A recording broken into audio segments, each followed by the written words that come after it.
third recording is the cardiac cycle.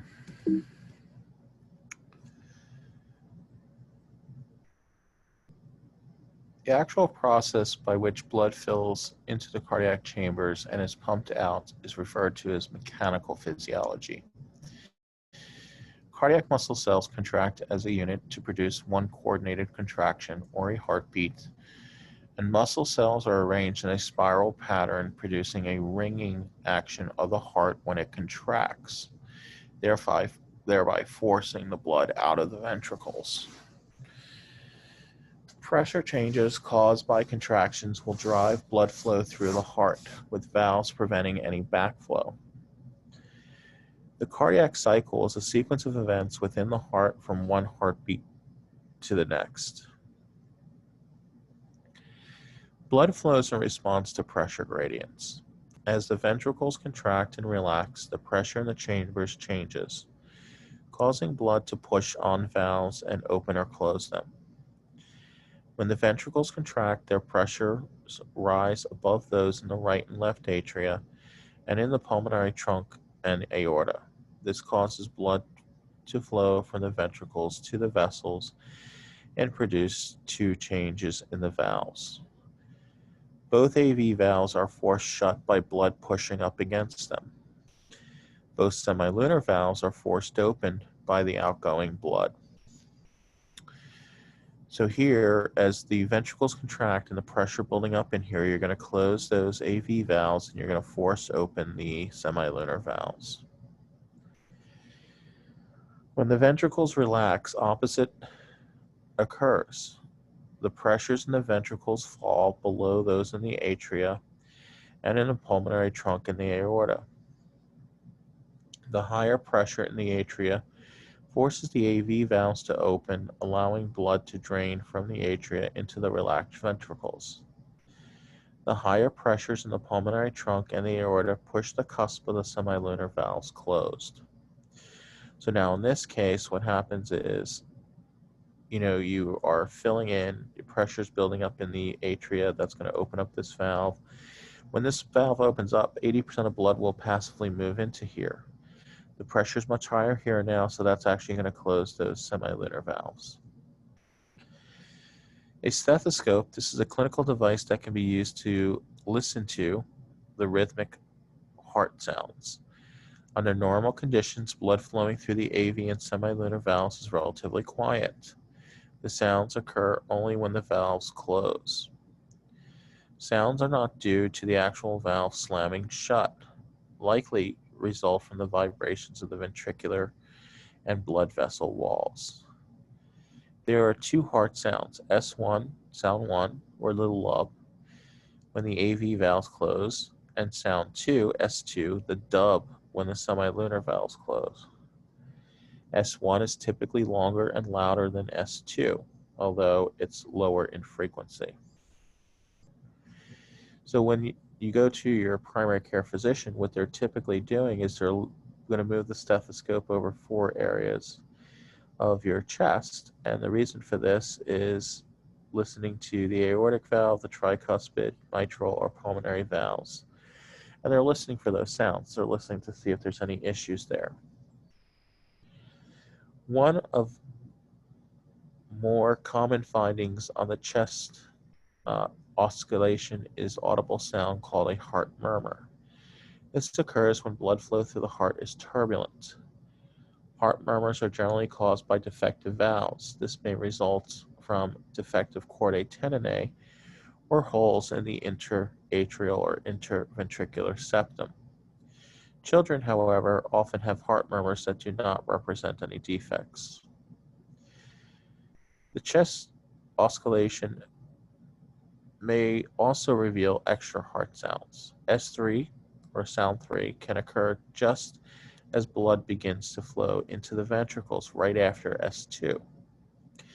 This results from a recoil of the ventricular walls as they are stretched and filled.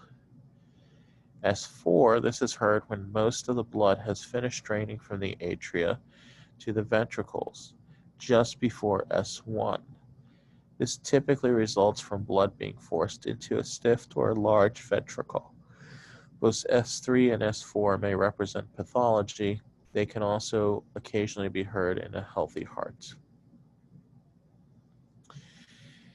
Each cardiac cycle consists of one period of relaxation, which is diastole, and one period of contraction, which is systole. Atrial and ventricular diastoles and systoles occur at different times as a result of the AV node delay. Both sides of the heart are working to pump their respective circuits simultaneously. So when the right and left atria contract, they contract at the exact same time. When the right and left ventricles contract, they both contract at the same time. The ventricular filling phase of the cardiac cycle, this is the period in which blood drains from the atria into the ventricles. Pressures in the right and left ventricles are lower than the atria, pulmonary trunk, and the aorta. Higher pressure in the pulmonary trunk and aorta cause semilunar valves to be closed. This prevents flow of blood from the pulmonary trunk and aorta back into the ventricles. The atrioventricular valves open because of higher atrial pressure. Blood flows down the pressure gradient from the atria into the ventricles, and nearly 80% of total blood volume of the atria drains passively in this manner into the ventricles. Initially, atria are diastolic, but as blood continues to drain into the ventricles, the pressure gradient becomes smaller and the filling starts to slow. At this point, the atrial systole takes place and the contraction of the atria eject a variable amount of volume of blood into the ventricles. As I said before, it's only what's going to be remaining at that point is only about 20%, and that's what happens when you get atrial systole. At the end of atrial systole, each ventricle contains about 120 mils of blood, which is referred to as the end diastolic volume. The ventricular volume at the end of ventricular diastole. So during the ventricular filling phase, the ventricles fill with blood and are in diastole. Atrioventricular, the tricuspid and mitral valves are open. Atrial systole occurs, the semilunar valves are closed. The second stage of the cardiac cycle is the shortest phase, and this is isoviometric contraction. Pressure in the ventricle rises rapidly as the ventricles begin to contract. High pressure AV valves and causes the S1 heart sound. The ventricular pressure is not yet high enough to push open the semilunar valves, so both sets of valves are closed and ventricular volume does not change.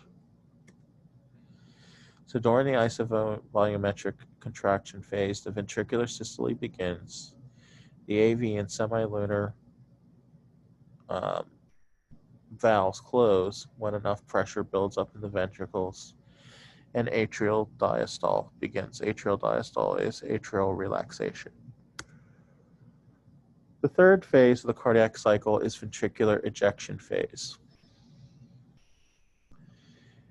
Pressure in the ventricles rises to the level higher than that of the pulmonary trunk and the aorta.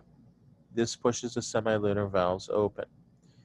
You end up with a rapid outflow of blood from the ventricles, which will occur. As phase continues, pressure in the pulmonary trunk and the aorta approaches that of the ventricles. At this point, ejection of blood into the vessels decreases considerably. Approximately 70 mils of blood is pumped from each ventricle. About 50 mils of blood remains in each ventricle. And this is actually going to be referred to as the end systolic volume. So during the ventricular ejection phase, the ventricle systole continues, so this is contraction of the ventricles. The AV valves are still closed. Atrial diastole continues, and the pressure opens the SL valves, and the blood is ejected into the pulmonary and artery and the aorta, depending on the side. The pulmonary artery will be the right side, the aorta will be the left side. The final and fourth stage of the cardiac cycle is the isoviometric relaxation. This is pretty brief. It occurs as ventricular diastole begins and the pressure declines in the ventricles. The semilunar valves snap shut, and now you can hear the second heart sound. pressure in the ventricles is still somewhat higher than that of the atria, and the AV valves remain closed. Blood is neither being ejected from nor entering into the ventricles, and the volume briefly remains constant. So during the fourth phase of isoviometric relaxation, the ventricular diastole begins. AV valves are still closed. The atrial diastole continues, and the semilunar valves close. And here you can see the four phases of the cardiac cycle. You will need to know this. This will most likely be an open-ended question, and here you have the four main bullet points of the events that are occurring, which would be sufficient for answering an open-ended question. This is just looking at the charts comparing the pressure changes in the left and right ventricles during the cardiac cycles. And the cardiac cycle diagram showing the electrical and mechanical events of the heart during the cardiac cycle. So here you can see the flow of blood up top, the electrical activity, the heart sounds, the pressure differences, and then the volume differences. So this just really has all the events that are occurring throughout that process. The heart sounds right here too. Okay. And again, that's sort of summarized right here as well. Okay, with the four phases. All right, and that is the end of recording number